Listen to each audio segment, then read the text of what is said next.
வடக்கில் காணிகள் விடுவிப்பு தொடர்பில் எடுக்கப்படவுள்ள அதிரடி நடவடிக்கை. அமைச்சர் பிமல் ரத்நாயக்க. நாடாளுமன்றத்தை தீ வைக்க நின்றவர்களுக்கும் மரண தண்டனை வலியுறுத்திய எம்பி. கனடா பாடசாலையில் நடந்த துப்பாக்கி சூடு இரங்கல் வெளியிட்ட இலங்கை அரசு.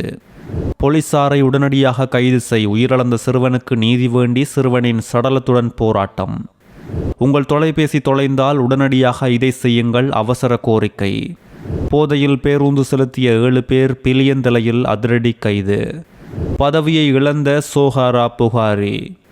வடக்கில் படையினர் மற்றும் அரசுக்கு கீழிருக்கும் மக்களின் காணிகளை தேவையின் அடிப்படையில் படையினரின் சம்மதத்தோடு விடுவிக்க முடியும் என அமைச்சர் பிமல் ரத்நாயக்க தெரிவித்துள்ளார்.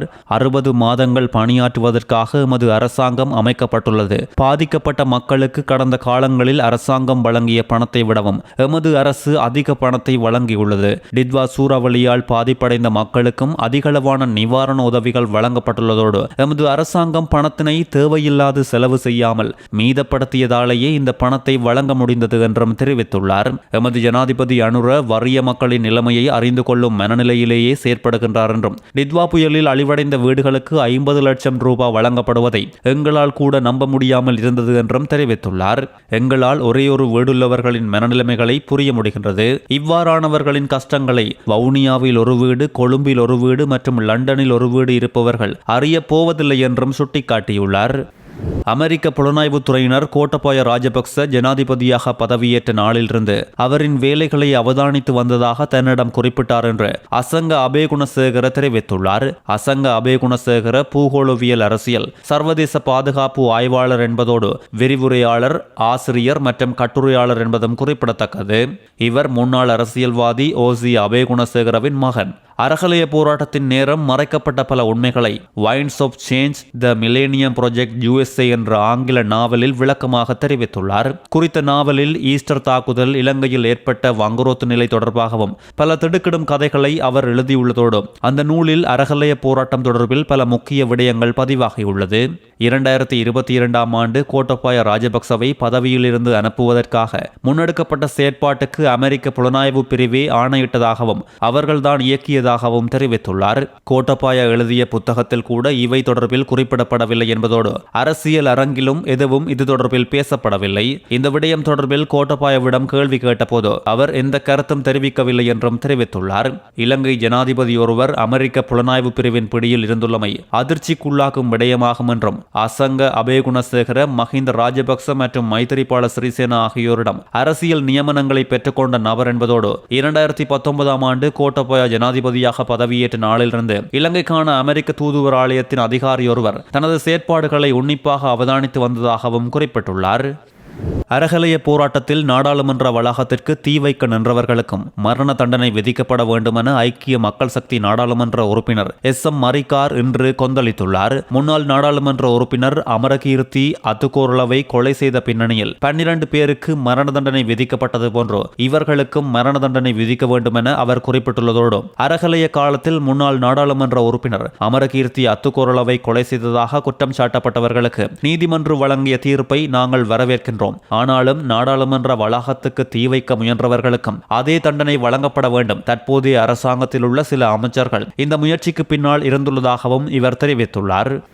கனடாவின் பிரிட்டிஷ் கொலம்பியாவில் உள்ள பாடசாலையில் நடந்த துப்பாக்கி சூட்டு சம்பவம் தொடர்பில் வெளிவிவகார அமைச்சர் விஜித ஹேரத் கனடா அரசாங்கத்துக்கு இரங்கலை தெரிவித்துள்ளார். குறித்த சம்பவத்தில் உயிரிழந்தவர்களுக்கும் காயமடைந்தவர்களுக்கும் இலங்கை அரசு மற்றும் மக்களின் சார்பில் இரங்கலை தெரிவித்துக் கொள்வதாக அமைச்சர் தனது எக்ஸ் தளத்தில் பதிவிட்டுள்ளதோடு காயமடைந்தவர்கள் விரைவில் குணமடைய வாழ்த்துகின்றேன். பாதிக்கப்பட்ட அனைவருடனும் எங்கள் எண்ணங்களும் பிரார்த்தனைகளும் உள்ளது என்றும் தெரிவித்துள்ளார்.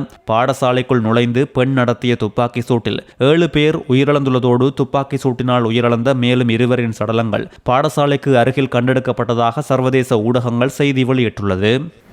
அல்லைப்பட்டியில் துப்பாக்கியால் சுட்டு சிறுவனை கொலை செய்த போலீசாரை உடனடியாக கைது செய்யுமாறு கோரி வீதியில் உறவுகள் சடலத்தோடு போராட்டம் செய்துள்ளனர். நேற்று முன்தினம் ஊர்காவல்துறை போலீசாரால் அல்லைப்பட்டியில் சுட்டுக் கொலை செய்யப்பட்ட சிறுவனின் இறுதிக்கிரியைகள் இன்றைய தினம் வட்டுக்கோட்டை சித்தங்கேணியில் உள்ள இல்லத்தில் நடைபெற்றது.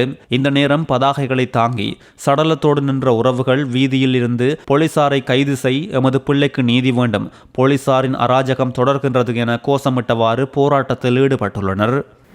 தொலைந்து போன அல்லது திருடப்பட்ட உங்கள் மொபைல் போன்களை தவறாக பயன்படுத்துவது குறித்து பொதுமக்கள் விழிப்புடன் இருக்குமாறு இலங்கை காவல்துறை வலியுறுத்தியுள்ளது.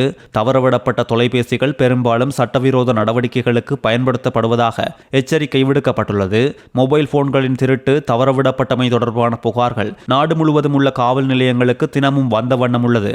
ஒரு மொபைல் போன் தொலைந்து போனாலோ அல்லது திருடப்பட்டாலோ சிக்கலுக்குரிய நபர்களின் கைகளில் போனால் தவறாக பயன்படுத்தப்படும் ஆபத்து உள்ளது.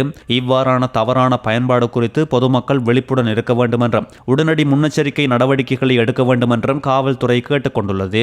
முறைப்பாடுகளின் அடிப்படையில் பார்க்கும்போது குற்றவாளிகள் தங்கள் சட்டவிரோத குறிக்கோளை அடைவதற்கு நிதி விவரங்கள், தனிப்பட்ட தகவல்கள், புகைப்படங்கள், பிற ரகசிய விடயங்களை கொண்ட மொபைல் போன்களை பயன்படுத்த முடிவதாக தெளிவாக தெரிகின்றது என்று காவல்துறை மேலும் தெரிவித்துள்ளது.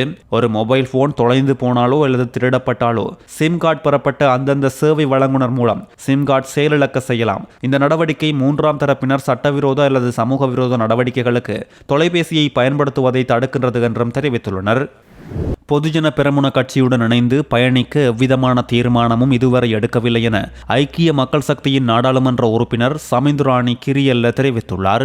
கொழும்பில் நிகழ்வில் கலந்து கொண்டு கருத்து வெளியிடும் போது இதனை தெரிவித்துள்ளார். ஐக்கிய தேசிய கட்சியோடு சேர்ந்து செயற்படுவதற்கான பேச்சுவார்த்தைகள் நடைபெற்று வருவதாகவும் அதற்கு சில மாதங்கள் ஆகலாம் என்றும் தெரிவித்துள்ளார். எமது வேட்பாளர் சஜித் பிரேமதாசவே ஜனாதிபதி தேர்தலில் அதில் எவ்வித மாற்றமும் இல்லை என்பது யாவரும் அறிந்ததே. அதற்கான எதிர்வாதங்கள் முன்வைக்க தேவையில்லை.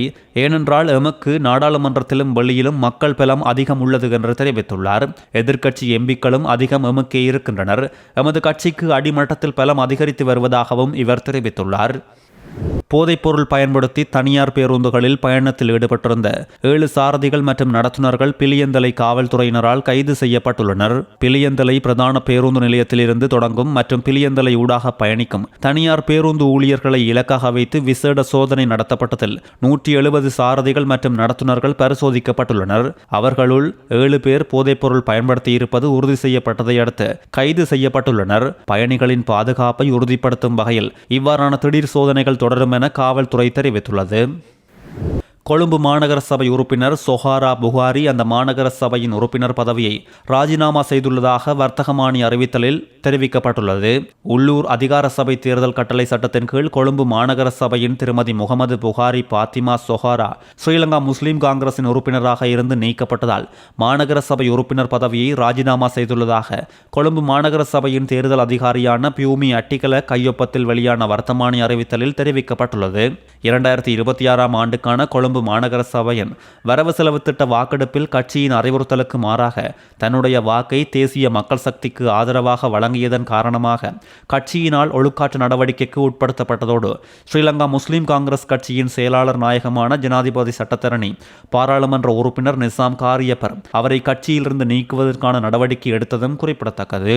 செய்திகளை உடனுக்குடன் தெரிந்து கொள்ள நியூஸ்1 அப்டேட் சேனலை சப்ஸ்கிரைப் செய்யுங்கள். செய்திகள் தொடர்பான உங்கள் கருத்துக்களையும் கீழே பதிவிடலாம்.